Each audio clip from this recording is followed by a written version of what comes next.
occupant of the box in which the Greek girl sat appeared to share the universal admiration that prevailed, for he left his seat to stand up in front, so that, his countenance being fully revealed, Franz had no difficulty in recognizing him as the mysterious inhabitant of Monte Cristo, and the very same person he had encountered the preceding evening in the ruins of the Colosseum, and whose voice and figure had seemed so familiar to him. All doubt of his identity was now at an end. His singular host evidently resided at Rome. The surprise and agitation occasioned by this full confirmation of Franz's former suspicion had no doubt imparted a corresponding expression to his features.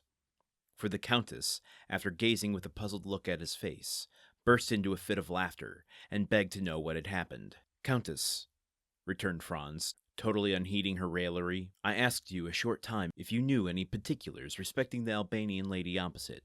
I must now beseech you to inform me who and what is her husband." "Nay," answered the countess, "I know no more of him than yourself." "Perhaps you never before noticed him." "What a question, so truly French! Do you not know that we Italians have eyes only for the man we love?" "True," replied Franz. "All I can say is," continued the countess, taking up the lorgnette and directing it toward the box in question, "that the gentleman, whose history I am unable to furnish, seems to me as though he had just been dug up.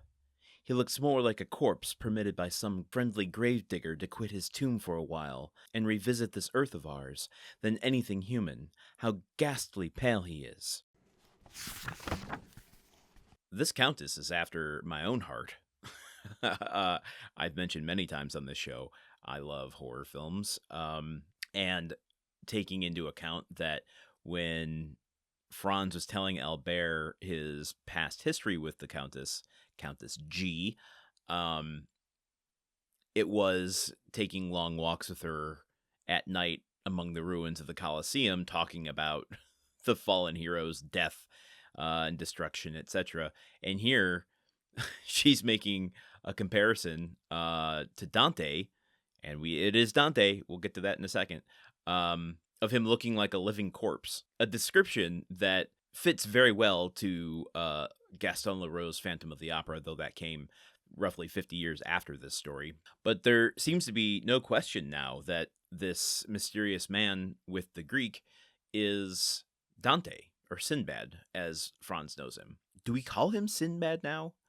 I'm just in the habit of calling him Dante because this is the story, but if he is officially changing his name to Sinbad, then maybe we need to respect that. So I did a little bit of research here because the Countess is clearly becoming an important part here, Countess G.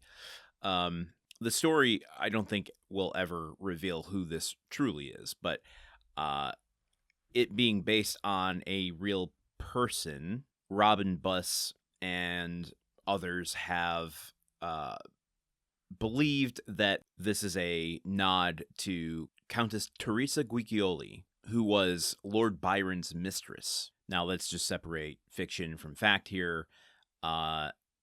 Could Dumas be using Parisina as a way of nodding to Byron?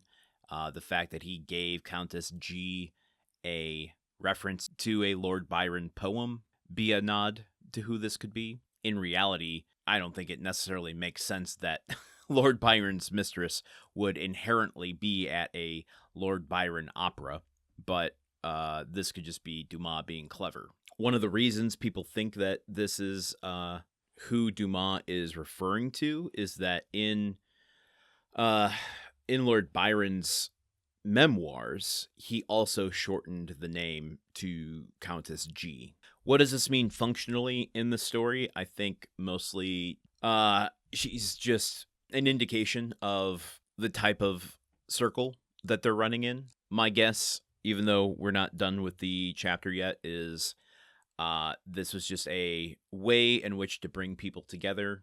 Carnival has lots of stage productions. How do you get into a prestigious place in a stage production, at the theater, a box, so to speak here?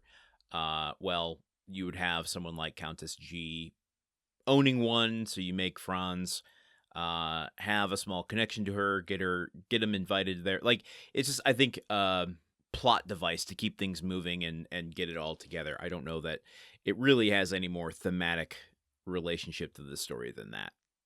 But I could be wrong as we learn more with each new passage. Anything else I want to cover today? I guess just the question, why does Dante look so bad? Why does he look like a corpse? Something. Oh, I guess if you're spending all your time in a cave, maybe that happens after a while. Or is it one of his disguises? Is he like Lon Chaney in the 1925 Phantom of the Opera and putting an entire makeup situation on his face to look corpse-like? I guess there's only one way to find out, and that's to keep reading. So join me here tomorrow with a little bit more of Chapter 34. Until then, okay, goodbye. The Countdown of Monte Cristo is part of the Gruntwork Podcast Network. This show is produced, edited, and hosted by Landon Solano. The original text of The Count of Monte Cristo by Alexander Dumas. Theme song by Magic Solo. If you want to support the show and others like it, visit patreon.com/gruntworkpod. Thank you for listening. See you tomorrow.